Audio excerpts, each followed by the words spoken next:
नमस्कार कि टुंडुटुन किचन ने आपण समस्त को अनेक अनेक स्वागत। फूलकोबी पकोड़ा सहित ग्रीन चटनी मु जानी आपण मैंने घरे समस्ते बनाती किंतु थरे मो स्टाइल बनै देखंतु मजा पूरा डबल आसीजिव। आशा करुच्ची आजिर एही भिडियोटी आपण समस्त को पसंद आसीबो। प्लीज मो चैनल रे नुआ थिले चैनल को सब्सक्राइब करि नेबे। तेबे चलंतु आजिर एही रेसिपी मु किपरि बनैछि देखि नबा। गोटे मीडियम साइज रो फूलकोबी को मु एहीपरी बड़ बड़ खंड करी काटी नेछि। फूलकोबी को बेसी छोट करिवेनी नहले एहा भांगी जिबार चांसेस अछि। एबे गोटे जगह मु पानी किछि गरम करबा पई रखि देछि। सेथिरे किछि देई देछि लूण। एबे पानी गरम हेई गले सेथिरे काटी रखिथिबा सब फूलकोबी को देई दबा।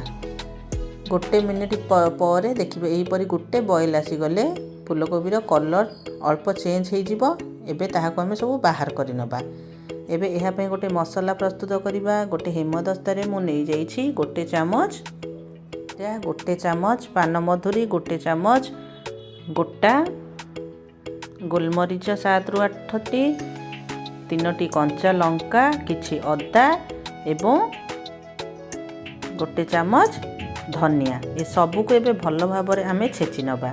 एबे गोटे बड़ जागारे मु नै जाइछि गोटे कप बेसन, या सहित हाफ कप चाउल गुंड, या सहित स्वाद अनुसार लूण, किछि हळदी, हाफ चामच काश्मीरी रेड चिली पाउडर एवं किछि जुआनी को मु एही भाबरे क्रश करी हाथ रे पकई नेछि। एबे जो मसला आमे कुटी रखिथिले सेथिरु गोटे चामच एथिरे देई दबा। एबे एही परि भाबरे भलो भाबरे सब मसला गुडी को आमे मिक्स करि नबा। मसला भल भाव में मिक्स हो जाइए। एबे सेथिरे मु देई दउछि किछि फ्रेश धनिया पत्र एवं हाफ चामच गरम मसला। ये सब को भल भाव में आमे मिसई नबा। एबे फूलकोबी जो आमे बॉईल करी रखिथिले ताकू एथिरे देई दबा। एबे एथिरे किछि आमे पानी दबा नहीं। प्रथमे फूलकोबी गुडी को एहीपरी आमे भल भाव में बेसन सहित मिसई नबा जेपरी एहा ऊपर गोटे भल भाव में कोटिंग हो जिवो। फूलकोबी एठी हमर हल्का ओदालिया अछि। देखंतु फूलकोबी ऊपर गोटे लेयर कोट हो जाइछि एहीपरी। एबे एथिरे अल्प अल्प पानी एमती हाथ रे आमे चिंची एहा भल भाव में मिसईबा। अल्प अल्प पानी देबे, एका संगरे बहुत गोटे पानी देई देबेनी। एहीपरी हल्का हल्का पानी दे भल भाव में मिसई नबा। देखंतु एबे फूलकोबी ऊपर आमर भल भाव में कोटिंग हो जाइछि। एबे गोटे कड़ाई रे मु तेल गरम होइबा पई रखि देइथिली। तेल भल भाव में गरम हो गले फूलकोबी गुडी को एहीपरी गोटा गोटा करी आमे देबा। एका संगरे सब गुड़ाक देई देबे नाही। एहीपरी गोटा गोटा करी आमे फूलकोबी गुडी को देबा एवं गैस रो फ्लेम को आमे मीडियम करि दबा। एहीपरी एहाकू उल्ट पाल्ट करी भल भाव में क्रिस्पी करला पर्यंत छाणी नबा। देखंतु एठी पकोड़ा गुडी को हमर भल भाव में छाणी हेई गलानी। एबे ए सब गुडी को बाहर करि नबा।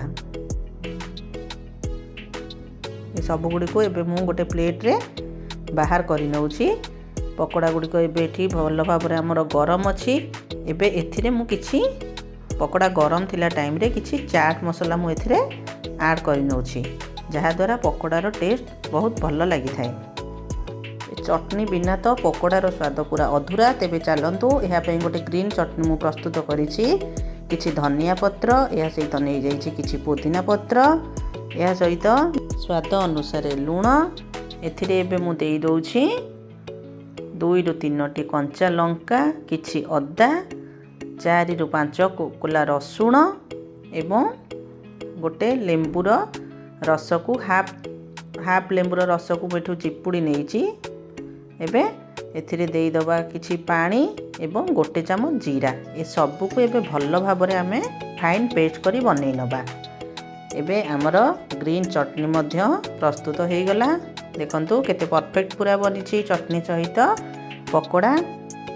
एही परि थरे बनांतु एवं मते निश्चिंत कमेंट करी जणांतु जे आजिर रेसिपीटी किपरि लागिला।